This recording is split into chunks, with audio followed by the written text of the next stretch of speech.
Hello everyone and welcome back to the channel. Today we're going to be checking out a 12 volt lithium iron phosphate battery from Bateria. So let's go ahead and open it up and see what we have.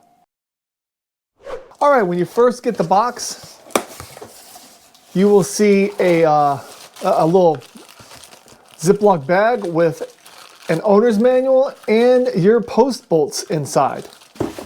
And then the battery. Alright, looking at the front of this battery, everything about it is pretty basic. It just tells you that it's a Lifepo4 deep cycle battery from Bateria Power. It's a 12.8 volt battery that's nominal voltage, and it is 100 amp hours of capacity. It also says that it's 1280 watt hours, which is when you multiply the 12.8 times 100. It does have a QR code right here, which takes you to the website, and then it also tells you if you need support, you can use this email address. The top is very simple, just says Bateria Power, enjoy clean energy life. It does have a couple of post covers. I do like the fact that they are color coded so you can easily see which is positive and which is negative. The sides and the back are nothing, and the case is made out of the ABS plastic, and it does have this nylon strap which you can easily take off. Alright, when it comes to the manual, it's not really a manual, it's more like a brochure, and it just tells you the basic information of the battery. It tells you the information that I told you before. We're looking at this column right here. It does say that the charge voltage is 14.6 and the discharge cutoff voltage is 10.8, which is actually kind of high. It does say that the standard charge current is 50 amps, which is a little higher than I expected. It's usually 20 amps for a lithium iron phosphate battery that is 100 amp hours. And it does say that the maximum charge rate is 100 amps and the maximum discharge rate is 100 amps. And also you can connect 4 of these in series and 4 of them in parallel. So you can actually connect 16 of these batteries together to make a 48 volt 400 amp hour battery bank. When it comes to the dimensions of this battery, it is 13 inches across, which is 330 millimeters. It is 6.75 inches deep, which is 173 millimeters. And it is 9.75 inches tall, which is 216 millimeters. And it weighs in right around 23 pounds or 11 kilograms. It does come with post bolts, which have built-in washers and lock washers. They only are about 3/4 of an inch in height, and that means that there's only about less than a ½ inch of thread. So only plan on connecting one conductor to each terminal. Okay, so the first thing you want to do when you receive your battery is check the voltage to make sure that it was shipped to you properly. Usually they want to store their batteries around 50% before shipping, and when they ship it to you, it should only be at 50%. So that really means that the voltage of this battery should be around 13.1 volts to 13.2 volts, something like that. So let's go ahead and check it. And the voltage is 13.25, which is just fine. The next thing you'll want to do with your battery, if you have the equipment, is do a capacity test. I'm going to go ahead and charge this all the way up to 100%, which is 14.6. I'm going to be using a lithium iron phosphate charger. And then I will do a discharge test, and I will see what the capacity is. You should get right around 100 amp hours. These 100 amp hour batteries like to give you a little bit of extra room. So hopefully we get over 100 amp hours. But let's go ahead and find that out, and I'll let you know the results when we get back. Alright, the capacity test is over for the Bateria 12 volt battery, and let's check out the results. And it looks like we got 102.89 amp hours. And this test ran for 8 hours and 32 minutes. Alright, now that it passed that test, we're going to go ahead and do the high amperage test. Let me show you what I have set up.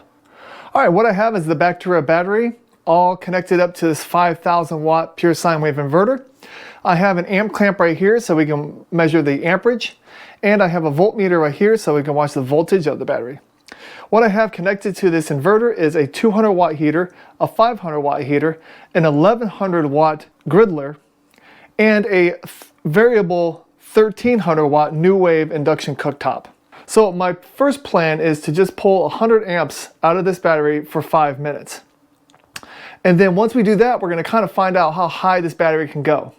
There's really no documentation on what the max amperage is that this battery can handle. In a perfect world, I would say if it gets above 120 to 150 amps, it should shut off. And it could possibly do a 100% surge, so maybe 200 amps for like 5 seconds. But we're going to be testing all of that right now, so let's begin. All right, so we're going to go ahead and set our new wave to 900 watts and hit start. And we're going to turn on this 200 watt heater. The voltage of the battery has dropped down to 12.4, and the amperage is right around 94 amps. Let's go ahead and start our timer. And I'm going to run this for 5 minutes just to make sure everything's okay. All right, well, it's been 5 minutes and 30 seconds, and this battery absolutely had no problem with running this 105 amps for 5 minutes. So what we're going to do is we're going to just step it up a little bit and keep going until it shuts off. So the first thing we'll do is we're going to go ahead and turn the wattage up on the new wave to 1300 and max sear. All right, our amperage is now 145. Voltage of the battery is now 12.13. Let's go ahead and turn this 500 watt heater on.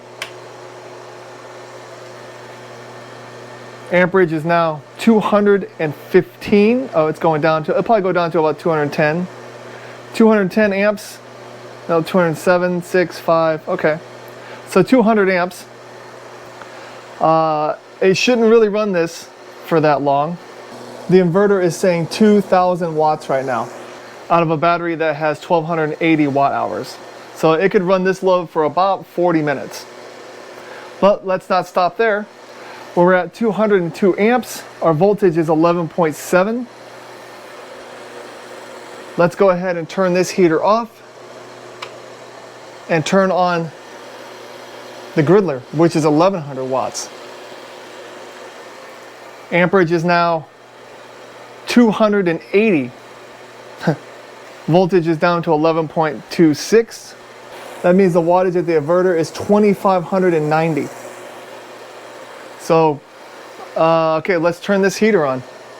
We're talking 3000 watts now.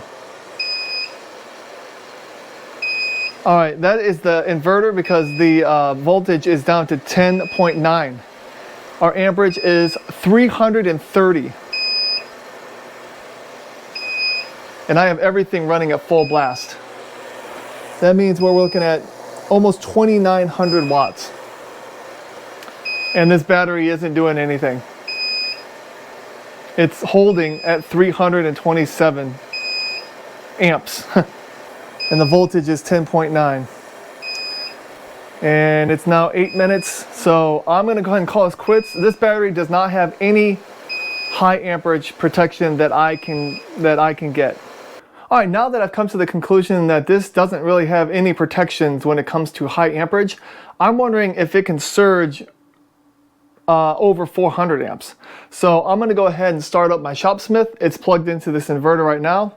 So, and I have my clamp meter. I switched it out because this one can calculate and hold the highest amperage that it can capture. So let's go ahead and just turn it on now.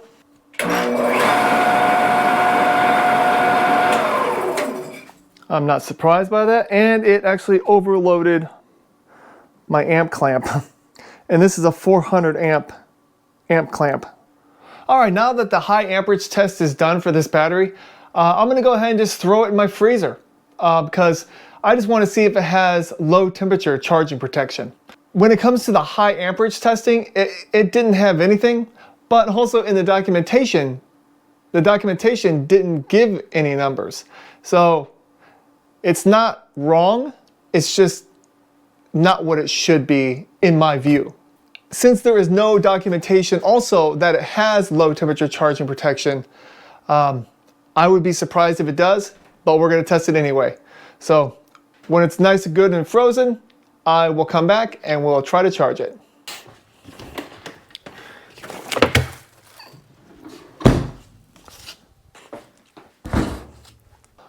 All right, well, I just pulled this Bateria Power batteries fresh out of my freezer, and it is rock solid cold. It's probably right around 0 degrees. So I'm gonna go ahead and try to charge it. Nowhere in the documentation does it say it has cold temperature charging protection, but I wanted to go ahead and check it out anyway. What I'm going to do is I'm going to connect this LiTime 20 amp lithium iron phosphate charger to it. You can see that the light is blinking green right now, which means it's in standby. What's going to happen is it will go from a blinking green to a solid red for about 2 seconds. And then if it has low temperature charging protection, the charger will go from a solid red to a solid green because the battery is telling it to stop charging. So let's go ahead and try it out now. All right, here we go. Solid red. And back to a green. That means that this battery does have low temperature charging protection. All right, so what do I think of the Bateria Power 12 volt 100 amp hour lithium iron phosphate battery? Well, the capacity is good and it does have low temperature charging protection. So those are some big pluses right there.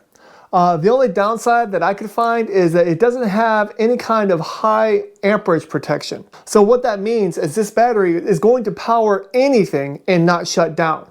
So if that's something you want, this could be the battery for you, even though I don't recommend it because the wiring inside the battery is not made to go over 100 amps continuously. So if you have any questions about the Bateria 12 volt 100 amp hour lithium iron phosphate battery, please go ahead and leave them in the comments. I'll have a link to this item in my description just in case you want to look further into it. Thank you so much for watching this video and have a great day. Bye-bye.